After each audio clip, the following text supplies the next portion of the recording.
the CEO sat alone. In a corner of the elegant restaurant, beneath the soft golden glow of a chandelier, he looked like a man carved out of success and loneliness at the same time. His black suit was perfectly tailored, his watch gleamed like quiet power, and yet, his eyes were distant. They weren't looking at the expensive glass of wine before him, or the panoramic city view that had once symbolized victory. They were staring at the empty chair across from him. It was her birthday. Or rather, it would have been, if fate hadn't taken her away 3 years ago. Alexander Reed, the name that dominated business headlines, was known to the world as a ruthless visionary, the youngest CEO in the city's history to turn a failing corporation into an empire. But tonight, none of that mattered. The man who commanded boardrooms with unflinching authority sat quietly in the corner of a restaurant that used to be her favorite. He'd made a habit of coming here every year on the same date, ordering 2 glasses of red wine, and waiting. Not for her to return, but because part of him couldn't accept that she never would. Outside, the rain poured relentlessly, streaking the windows with silver trails. Inside, laughter and chatter filled the air, couples celebrating anniversaries, families gathered for dinner. But Alexander sat apart from all of it. Even when waiters approached, they spoke in hushed tones, respectful of the silent grief that clung to him like perfume that never faded. He checked his watch again. 7:04 p.m. She used to be late. Always. He smiled faintly, remembering her laugh, her apologies, her habit of rushing in with a book in one hand and coffee in the other. The waiter approached nervously. "Would you like to order, sir?" "Not yet," Alexander replied softly. "I'm waiting for someone." The waiter nodded, though he knew the truth. They all did. The staff had seen him come here every year, order for 2, and leave quietly before dessert. It had become part of the restaurant's unspoken tradition, a mystery wrapped in melancholy. But tonight, fate had something different in mind. A few tables away, a young mother sat with her little boy. She couldn't have been more than 30, dressed in simple clothes that had seen better days. Her son, maybe 5 or 6, had a mop of brown curls and bright curious eyes. They shared a small plate of pasta, cheap, plain, but enough for them. The mother smiled every time her son looked up at her, though behind her smile was exhaustion, the kind that came from too many double shifts and unpaid bills.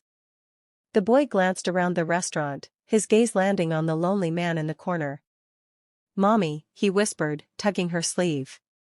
"Why is that man sitting all alone?" The woman hesitated. "Maybe he's waiting for someone, sweetheart." But he looked sad. The boy's eyes softened. "Can we help him?" She smiled weakly. "We can't just." But before she could finish, the boy slipped off his chair and trotted over to Alexander's table. Alexander looked up, startled. The boy stood there, clutching a small toy car in one hand. "Mister," he said shyly, "can my mommy sit here? That chair looks lonely." For a second, Alexander didn't know what to say. The question hit him harder than it should have. He glanced toward the boy's mother, who was already hurrying over, her face flushed with embarrassment. "Oh my goodness, I'm so sorry. Ethan, come back here." But Alexander raised a hand, smiling faintly. "It's all right." He turned to the boy. "Your mommy, huh? Is she as brave as you?" The boy grinned. "She's the bravest. She works a lot and still makes pancakes when I'm sad." Alexander chuckled, the sound rusty from disuse. "That sounds like someone very special." By then, the mother had reached them. "I'm so sorry," she repeated, clutching Ethan's hand. He's very friendly." "No harm done," Alexander said gently. "Please, would you like to join me? I could use some company." She hesitated, clearly torn between politeness and caution. But Ethan looked up at her with pleading eyes. "Please, Mommy? He's lonely." Something in the man's expression, something fragile, unguarded, softened her resolve. "All right," she said finally, with a small smile. "Just for a bit." They sat. Alexander waved the waiter over and ordered another plate of pasta for Ethan, along with some warm bread and juice. The woman tried to protest, but he insisted. "It's my treat," he said. "I'd like to thank your son for his kindness." As they talked, the air around the table began to change. What started as polite small talk grew into laughter and ease. The boy showed Alexander his toy car, told stories about school, and asked innocent questions that made the billionaire chuckle like a boy himself. And the mother, her name was Lily, spoke with quiet humility. She worked as a housekeeper at a nearby hotel. Her husband had left 2 years ago, and since then, she'd been raising Ethan alone. "It's not easy," she said, her voice soft, "but he gives me a reason to keep going." Alexander listened intently, something stirring in his chest. "You're doing more than enough," he said quietly. "You're raising a good boy." For a moment, their eyes met. There was warmth there, a recognition of shared loneliness, of endurance. "Thank you," she said simply. When the food arrived, Ethan's eyes widened at the sight of steaming pasta and garlic bread. "This is the best dinner ever," he said with his mouth full, making both adults laugh. As the evening went on, Alexander found himself opening up in ways he hadn't in years.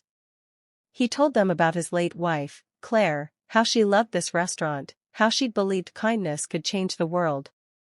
"She sounds amazing," Lily said softly. "She was," Alexander replied. "And I've spent years trying to live like she wanted, strong, focused. But somewhere along the way, I forgot what it meant to feel alive." There was silence for a moment. Then Ethan said quietly, "My daddy left, but Mommy says he's still part of our story. Maybe your wife is still part of yours." Alexander blinked, taken aback by the child's wisdom. "You're a smart kid, Ethan." The boy grinned. "Mommy says it's because I eat my vegetables." They laughed again. But deep down, something inside Alexander shifted. He realized he hadn't laughed like this in years. The ache in his chest, the one that usually came every time he looked at that empty chair, felt lighter tonight. Time slipped by unnoticed. The restaurant emptied gradually, leaving only a few late diners. When the check arrived, Alexander waved it off. "Please," he said when Lily tried to pay for her meal. "It would make me happy if you let me." She hesitated, then nodded. "Thank you. For everything." "You didn't have to." "I know," he said. "But I wanted to." As they stood to leave, Ethan turned and hugged him suddenly. "Thank you, mister. You're not lonely anymore, okay?" The hug caught Alexander off guard. He froze for a moment, then gently placed a hand on the boy's head. "I'll remember that, Ethan." When they left, the empty chair across from him didn't feel empty anymore. For the first time in years, he didn't order a second glass of wine for a memory. He ordered dessert instead, a slice of Claire's favorite chocolate cake. He smiled as he took a bite, whispering under his breath, "You were right, Claire. Life still finds a way to surprise me." The next morning, Alexander couldn't stop thinking about them. The image of Ethan's wide grin and Lily's tired but determined smile lingered in his mind. He found himself wondering if they had enough food at home, if they'd be okay. A few days later, he made a quiet call to his assistant. "I need you to find someone," he said. "Her name is Lily. She works at the Crestwood Hotel." Within a day, she was found. When Lily received a call from an unknown number, she almost didn't answer. But when she did, a voice said, "Ms. Lily, this is Mr. Reed's office. He would like to meet with you, if that's all right." Her first thought was worry, had Ethan done something? But curiosity won. She agreed. When she arrived at the glass tower that housed Reed Industries, she was overwhelmed.